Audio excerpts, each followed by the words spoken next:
कैसे समझेगी? दिनेश जी। जी सिंगर साहब, आप सुन पा रहे हैं? हाँ, मैं सुन पा रहा हूँ। आपकी बात अधूरी रह गई थी, पूरी कीजिए आप। जी जी, मैं ये कह रहा था कि वो जो प्रकाश जी जैसे कि उम्मीद जता रहे थे और ये जता रहे थे कि नहीं उस तरह का खतरा नहीं है, लेकिन मुझे दिख रहा है, मुझे लग रहा है कि हकीकत से मुंह नहीं मोड़ना चाहिए और उस पर विमर्श जरूर करना चाहिए। जो खतरा दिख रहा है उस विमर्श से भागना नहीं चाहिए। सरकार तो भागी रही है, लेकिन हम सब जो बुद्धिजीवी हैं और जो विमर्श करते हैं तमाम चीजों पे, और मुझे लगा इस पे बहस होना चाहिए, क्योंकि खतरा काफी गंभीर है, केवल मणिपुर की बात नहीं है। जिस तरह से सरकार की नीतियां हैं, सरकार इग्नोरिंग कर रही है, जिस तरह से जो है समान आचार संहिता की बात की जा रही है, फिर उसमें उठाया जा रहा है कि नहीं, जिस तरह से वोट बैंक का खेल खेला जा रहा है कि आदिवासियों को बाहर करना पड़ेगा, अरुणाचल के लोगों को बाहर करना पड़ेगा। तो मुझे लग रहा है कि सरकार एक नए वितंडा जो तोड़क राजनीति है, एकता के लिए जो खतरा है वो जानबूझ के उठा रही है। और जो ज्वलंत मुद्दे हैं देश के सामने, महंगाई के, बेरोजगारी के, इनसे बच रही है। भ्रष्टाचार के जो मामले हैं उनसे बच रही है, केवल भावनात्मक और जो है सांप्रदायिक मुद्दे उठा रही है।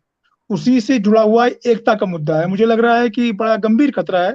जैसे कि आपने इंगित भी किया कि जो नई पार्लियामेंट बनी है उसमें उन्होंने 850 सीटों का प्रावधान रखा है कि भाई हम करेंगे ये, जबकि अटल जी ने उसको ठंडे बस्ते में कर रखा था और कोई चर्चा भी नहीं हुई 25 साल। आपने जानबूझ के, जबकि वो दक्षिण के राज्य बिल्कुल धमकी दे चुके हैं कि भाई ये क्या हुआ कि हम अपनी जनसंख्या कंट्रोल कर रहे हैं, अपनी इकोनॉमी बढ़ाएं, देश को राजस्व दें, और उसकी सजा हमें भुगतनी पड़ी। तो ये स्थितियां हैं। जिन लोगों ने विस्तार किया था, गोवा मिलाया, सिक्किम मिलाया और पाकिस्तान के 2 टुकड़े कराए, वो नेता अब नहीं है। जो सत्ता में बैठे हुए हैं बहुत छोटे सोच के लोग हैं। ये मुझे लग रहा है ये बड़ा खतरा है। इसलिए इस खतरे को कम नहीं देखना चाहिए। जैसा कि दिनेश जी ने आपने कहा कि वहां पर जो उत्तर पूर्व के 3 राज्य हैं, बिल्कुल वो जो है अलग होने की सारी चीजें वो बुन चुके हैं। उनको पड़ोसी देश से संसाधन भी मिल रहे हैं, सह भी मिल रही है। और उस पड़ोसी देश के साथ कौन है, ये छिपा नहीं है, चीन है। वो चीन जिसका आप नाम लेना भी अफोर्ड नहीं कर पा रहे, देश को गुमराह कर रहे हैं, झूठ बोल रहे हैं कि कोई आया नहीं, कोई किसी ने कब्जा नहीं किया, जबकि दुनिया जान रही है कि चीन ने कितने बड़े भूभाग में कब्जा कर रखा है, वहां गांव बना रखा है, सैटेलाइट पे फोटो आ गई है, लेकिन आप कुछ मानने को तैयार नहीं है। तो ये खतरा है, आप देख रहे हैं। तो मुझे लग रहा है कि अगर आप इसको संभालें, चाहे वो मणिपुर की में जो कुछ हो रहा है उस पर आंख न बंद करें, दूसरी जगह न करें। जिस तरह से आपने जम्मू कश्मीर को में 370 कि आपके पुराने एजेंडे में थे, आरएसएस के पुराना एजेंडा था, उसको आपने लागू कर दिया। हालात वहां क्या है सब लोग जान रहे हैं, हमारे तो मित्र हैं, मेरा तो वहां बहुत आना जाना रहा है। हालत ये है कि आप राइफल के बल पर उस भूभाग पे कब्जा कर रखते हैं, लेकिन लोगों के दिल टूट गए हैं। पहले भी लोग दिल्ली से दूरी मानते थे, अब और मानने लगे हैं। मुझे लग रहा है कि 370 आपने अपनी जिद तो पूरी कर ली है, लेकिन मुझे लग रहा है, मुझे डर लग रहा है कि आप कश्मीर हमेशा हमेशा की न खो दें।